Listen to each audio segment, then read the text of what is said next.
बाग दिखाई देते हैं। अगर हम शहर के किसी स्कूल में पढ़ा रहे होते तो हमें ये देखने को ना मिलता, लेकिन अब बड़ा अच्छा लगता है। पहले हमें ये भी नहीं पता था कि धान की बालियां कैसी होती हैं, और जब से हमने देवला में आना शुरू करा हमें सारी चीजें पता लग जाती हैं, सब्जियों के बारे में, फलों के बारे में, सबके बारे में। ठीक है, फसल और फल ये सब आपके लिए कितने लाभकारी हैं आप जानते हैं? आपका मुख्य भोजन किससे प्राप्त होता है? पेड़ पौधों से। जंतु कितने लोग खाते हैं? बहुत कम। और जो जिस जंतु को खाते हैं वो भी अपना भोजन किससे ग्रहण करता है? तो अल्टीमेटली तो हम सारे के सारे किस पर डिपेंड कर रहे हैं? अब पेड़ पौधों को बात आती है कि हमें इनका मैनेजमेंट कैसे करना है, और मेन मैनेजमेंट क्या है हमारा? फसल अवशेष प्रबंधन। तो कौन बच्चा जानता है फसल अवशेष किसे कहते हैं? कोई भी एक लड़की खड़े होकर बताएगी। 11th के बच्चे तो काफी कुछ जान चुके हैं, लेकिन 11th साइंस के अलावा और कोई बच्चा बताएगा फसल अवशेष से आप क्या समझते हैं? पूरे स्कूल में एक भी बच्चा नहीं जानता कि फसल अवशेष, फसल को भी छोड़ दो। अब आप बताइए अवशेष किसे कहते हैं? अवशेष को हम हिंदी में, इंग्लिश में बोलते हैं रेजिड्यू। हाँ, खड़े हुए बता दो। 11th सी की है, लड़की है, अब यही बता रही है। बाकी और कोई भी बता पा रहा है? बताओ। ठीक है, फसल की कटाई के बाद जो वेस्ट बचता है उसे हम फसल अवशेष कहते हैं। तुम लोग देखते होंगे कि आजकल तुम्हारे गांव में जब धान कट रही है तो मशीनें आ रही हैं, और मशीनें जब धान को काट रही हैं तो काफी सारा हिस्सा, करीबन 1 फीट का हिस्सा वो जमीन में ही छोड़ दे रहे हैं। तो कल हमने सर्वे कराया, बच्चे गांव गांव गए और पूछा, तो कुछ लोगों ने कहा कि जिनके खेत छोटे हैं, 10 बीघे तक खेत है, कि हम तो हाथ से ही काट रहे हैं। हाथ से काटने में क्या होता है, उसका भी एक तरीका होता है। हमारे ब्रजेश भैया जो हैं उनके खुद के भी खेत हैं, तो उनसे ही सबसे पहले मैंने यहाँ पर पूछा, तो उन्होंने कहा कि हम तो बहन जी बिल्कुल जड़ से ही, नीचे से ही काट लेते हैं, तो हमें दिक्कत ही नहीं होती, हमारे अवशेष बचते ही नहीं है। लेकिन जब हम यहाँ सामने के खेतों में गए तो हमने देखा 1 फीट अवशेष छूटे हुए थे। तो मैंने कहा ये तो अवशेष कैसे खत्म होंगे? तो उन्होंने कहा कि ये इन्होंने छोड़ दिए हैं, अब ये इसमें क्या लगा देंगे? आग लगा देंगे। तो फसल अवशेष प्रबंधन क्या है कि ये जो अवशेष है इन्हें आग नहीं लगाना है, बल्कि क्या करना है? इसे प्रयोग में लाना है, उपयोग में लाना है। इसी को हम बोलते हैं फसल अवशेष प्रबंधन। फसल अवशेष माने हो गया किसी भी फसल का ठूठ जो बचा हुआ है, वो चाहे गेहूं की फसल हो, ठीक है, और मेनली जो अनाज होते हैं उनमें अवशेष ज्यादा बचता है, और जो दलहनी माने दाल वाली फसल होती है उनमें अवशेष कम बचता है। लेकिन मुझे नहीं लगता कि तुम्हारे आसपास कहीं दाल की खेती हो रही है।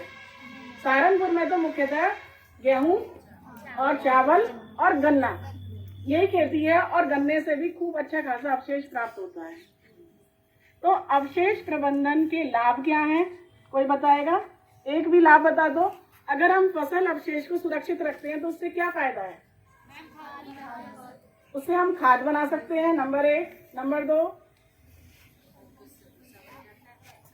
पराली से भी हम भूसा बना सकते हैं। और अब तो स्कीम चल रही है, छप्पर बनते हैं, बहुत सारे यूज हैं। लेकिन अब लोगों ने छप्पर वगैरह, पक्के मकानों में आ गए, छप्पर बंद कर दिए। कुछ लोग तो अभी सर्दियां आएंगी ना तो गाय भैंस के नीचे बिछाते हैं पराली को। लेकिन अब क्या हो गया है कि सारा कुछ हम मॉडर्न उस पर आ गए हैं, पद्धति पर। और मॉडर्न पद्धति में आने के कारण हमारा क्या हो रहा है कि हम गर्त में जा रहे हैं, हमारा विनाश हो रहा है, हमारा प्रदूषण बढ़ता चला जा रहा है। तो लाभ तो बहुत सारे हैं, तो हानियां भी होंगी। हानियां कब होंगी? जब हम उसे जलाएंगे। पराली जलाने से क्या नुकसान है, कोई एक बताइए। सबसे पहला तो बहुत अच्छा बात है कि पहले ही पता लग गया, सब बच्चों को पता है कि वायु प्रदूषण होता है। अब इस समय जब दिवाली का टाइम होगा, सबसे ज्यादा पराली जलेगी हरियाणा और पंजाब में, और जिसका असर सीधा किस पर दिखाई देगा? वायु पर। तुम्हें नहीं समझ में आने का यहाँ पर, दिल्ली में, क्योंकि दिल्ली वही है। और दिल्ली में देखिएगा क्या होगा कि पूरी दिल्ली 3-4 दिन तक काला पड़ जाएगा, बिल्कुल दिन नहीं निकलेगा। स्मोक बन जाएगा। स्मोक क्या होता है? Smoke plus fog. अभी वातावरण में क्या होगा? धीरे धीरे धुंध आने लगेगी। धुंध को इंग्लिश में कहते हैं फॉग। और फॉग और धुआं निकलेगा प्लस स्मोक, तो क्या बन जाएगा? स्मोक बन जाएगा। और स्मोक जो है वो बहुत जबरदस्त एयर पॉल्यूटेंट है, यानी कि उसमें सांस लेने पर आपको दम घुटने जैसी शिकायत हो जाएगी और इससे पता नहीं कितनी मौतें हो जाती हैं। तो सबसे पहला तो बता दिया आपने एयर पॉल्यूशन, जो सबको पता था। और कोई बताएंगे कि और कौन सी हानि हो सकती है?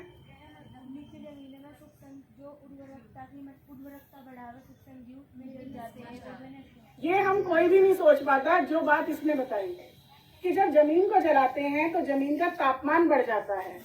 और जमीन में हमारे जो मैडम ने एक वीडियो भेजी ना सेल वाली, उसमें देखना तुम, उसमें इतना सा हिस्सा मनुष्य का है और 70% हिस्से में हमारे सूक्ष्म जीव हैं जो हमें दिखते भी नहीं है। और जमीन में कितने सूक्ष्म जीव हैं? हमारी जो जमीन है जिसे हम निर्जीव बोलते हैं, हमारी जमीन निर्जीव नहीं है। हमारी मिट्टी सजीव है क्योंकि उसमें सूक्ष्म जीव रहते हैं और मिट्टी का तापमान बदलने से वो सूक्ष्म जीव मर जाते हैं। और उनके मरने से क्या होता है? मिट्टी की उर्वरकता कम हो जाती है क्योंकि ये सूक्ष्म जीव और केंचुए भी होते हैं जमीन के अंदर, ये सब मिट्टी की फर्टिलिटी को बढ़ाते हैं। और जब हम मिट्टी को गर्म कर दे रहे हैं फसल जलाकर, तो ये मिट्टी की उर्वरकता पर सीधे प्रभाव पड़ेगा। और उसकी जगह हम फिर आर्टिफिशियल फर्टिलाइजर्स डालेंगे, है ना, यूरिया खाद डालेंगे। उससे क्या होता है? सीधे फसल खराब हो रही है। और तुम देख रहे हो कि बीमारियां कितनी बढ़ती जा रही हैं। हर व्यक्ति को, हर तीसरे व्यक्ति को तो ब्लड प्रेशर होगा, हर चौथे व्यक्ति को डायबिटीज होगी, और कैंसर जैसी बीमारी तो अब इतनी जबरदस्त आ रही है कि तुम अपने नोन में, परिचित में ही सुन लोगे कि कैंसर हो गया उसको। सबसे ज्यादा जो उर्वरक, कीटनाशक, इनसे क्या फैल रहा है? कैंसर फैल रहा है। तो फसल अवशेष को जलाने से तुम्हें समझ में आ गया हानि क्या हुई? मेनली कि जो वायु प्रदूषण तो सबको दिख गया, लेकिन जमीन किसी को समझ में नहीं आई कि जमीन में क्या हुआ। तो उसके लिए हमें क्या करना चाहिए? हमें फसल को जलाना, उस अवशेष को जलाना नहीं है, बल्कि उसका प्रबंधन करना है। तो उस प्रबंधन के लिए अभी हम कृषि अनुसंधान केंद्र गए थे, यहाँ कृषि प्रसार केंद्र सहारनपुर में। तो मैंने उसमें पढ़ा था यूट्यूब पर कि वो एक डिकम्पोजर की बात कर रहे थे। बल्कि हरियाणा में एक स्कीम चल रही है कि पराली दो खाद लो, यानी कि हम पराली अपनी देके आएंगे उनके और बदले में वो हमें खाद दे देंगे फ्री में। तो हमने सोचा कि सहारनपुर में भी जरूर कुछ ना कुछ तो चल रहा होगा जो हमें पता नहीं है। तो कुछ बच्चों को लेकर 11C के हम सहारनपुर गए और उन्होंने बच्चों को और मुझे बहुत अच्छी जानकारी दी। डिकम्पोजर के बारे में मैंने जाते ही पूछा उनसे, तो उन्होंने कहा हाँ डिकम्पोजर मिलता है, क्योंकि उनके यहाँ जो बाहर बोर्ड लगा हुआ था उसमें सबसे पहले लिखा हुआ था फ्री डिकम्पोजर, यानी कि किसानों को फ्री दिया जाता है। तो मैंने कहा सर आप हमें डिकम्पोजर दिखा दीजिए, क्योंकि हमने तो कभी कुछ देखा ही नहीं और आपने भी नहीं देखा होगा, और आप में से जो सर्वे करने गए होंगे बच्चे, किसानों तक ने डिकम्पोजर को नहीं देखा होगा। तो देखिए ये है डिकम्पोजर। ऐसा लग रहा है जैसे कैप्सूल हैं, 4 दिए, एक सुबह दोपहर शाम हमें खाने हैं, लग रहा है ना। देखिए इन्हें खाना नहीं है बच्चों, ये 4 कैप्सूल हैं, यही डिकम्पोजर है। उधर से भी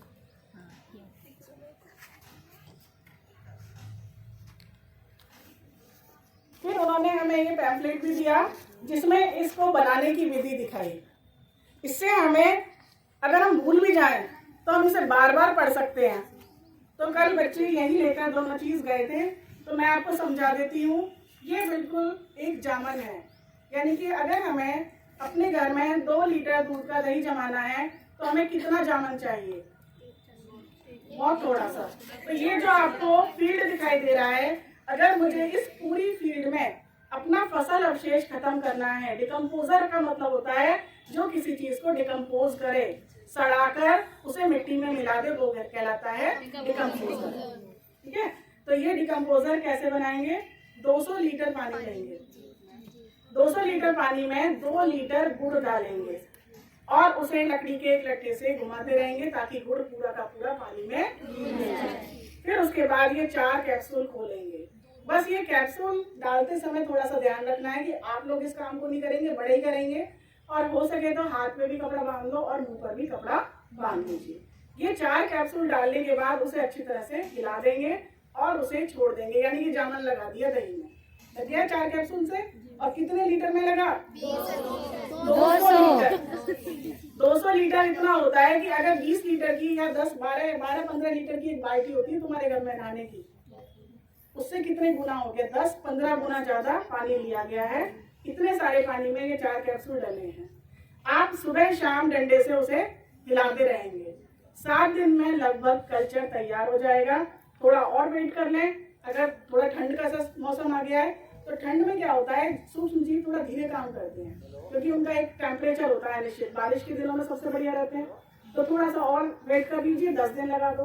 10 दिन बाद वो जैसे ही कल्चर तैयार होगा, आप उस कल्चर में से या तो 2-2 लीटर पूरे गांव में बांटाओ कि भाई ये जामन रख लो, अब अपना फिर 200 लीटर दही जमा लो। कितना बढ़िया तरीका है कि इतने से जामन से हमने कितना दही बना लिया, बहुत सारा। फिर उसे बांट दो दही को, तो जामन तो कब तक चलता रहता है, कभी खत्म ही नहीं होता। तो यही ये चीज है, या तो इसे 2-2 लीटर गांव वालों को बांट दो, या इसमें से करीबन 197 या 198 या 196 लीटर आप खेतों में डलवा दो। खेतों में कैसे डलवाएंगे? इसको स्प्रे करवा देंगे। जैसे आजकल तुम देख रहे हो स्कूल में स्प्रे होता है ना, मशीन रखी है वहाँ पर, उस मशीन से भैया देखो वो स्प्रे करने जा रहे हैं। वो स्प्रे कुछ और हो रहा है, वो सफा बोलते हैं ना, ये जो हमारी घास है इसको सफा करने वाला, साफ करने वाला है। लेकिन ये हम स्प्रे इस जो हमारा वेस्ट है इसको खत्म करने के लिए डलवा रहे हैं। या फिर अगर आपके ट्यूबवेल की सुविधा है तो पानी चला के उसमें डाल दो, बहते हुए पानी में, तो वो पूरे खेत में अपना पानी के जरिए घूम जाएगा। अब आपने जो 4 लीटर पानी रोका है, आप उसमें फिर से 200 लीटर कर दो उसे पूरा। फिर उसमें 2 किलो गुड़ डाल दो, फिर उसे छोड़ दो हफ्ते भर तक। वो फिर से क्या तैयार हो जाएगा? डिकम्पोजर तैयार हो जाएगा। जैसे घर में मम्मी क्या करती है, आज दही जमा दिया और शाम को खा रहे हैं तो इतना सा कटोरी में रख लेंगी कि अगले दिन मुझे फिर ये दही जमाना है।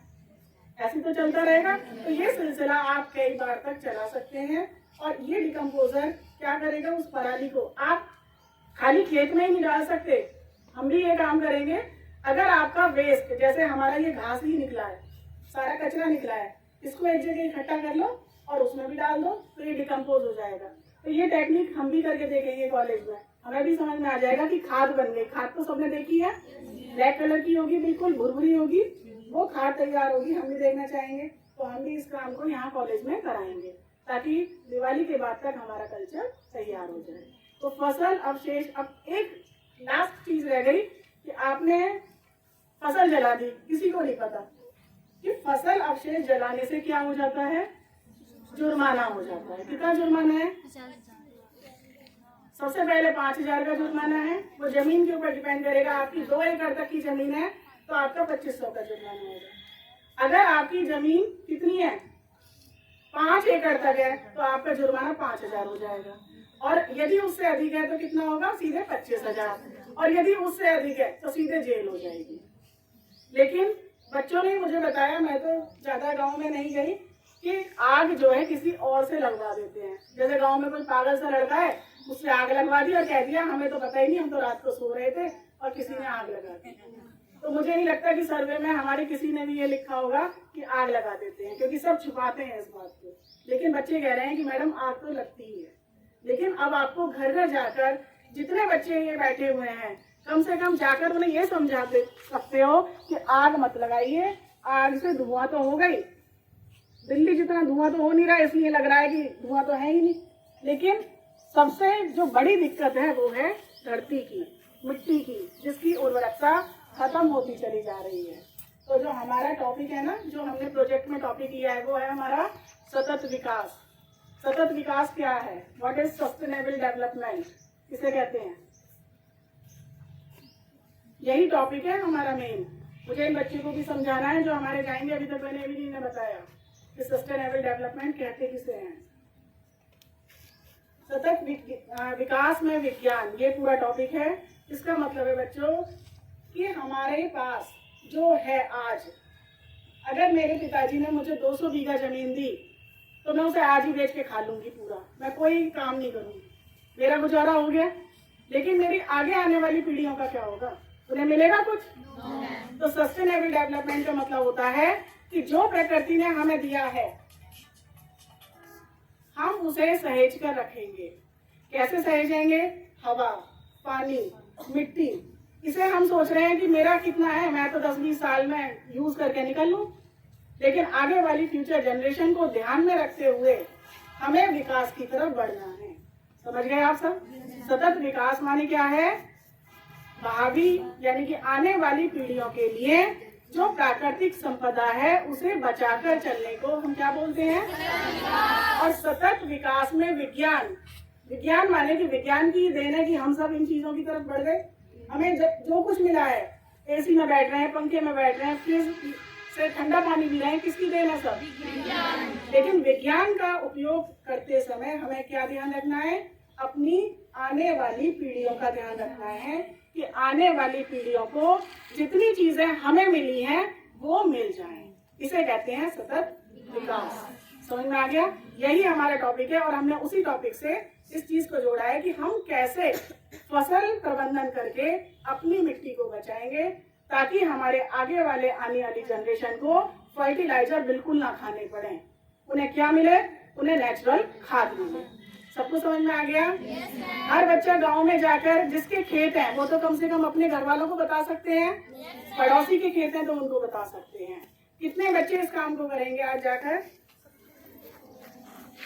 सारे बच्चे करेंगे ना? किसको बताएंगे? पापा को बताएंगे, ताऊ जी को बताएंगे, चाचा को बताएंगे और अपने अंकल को जो पड़ोस में है उन्हें भी बताएंगे। Okay, thank you.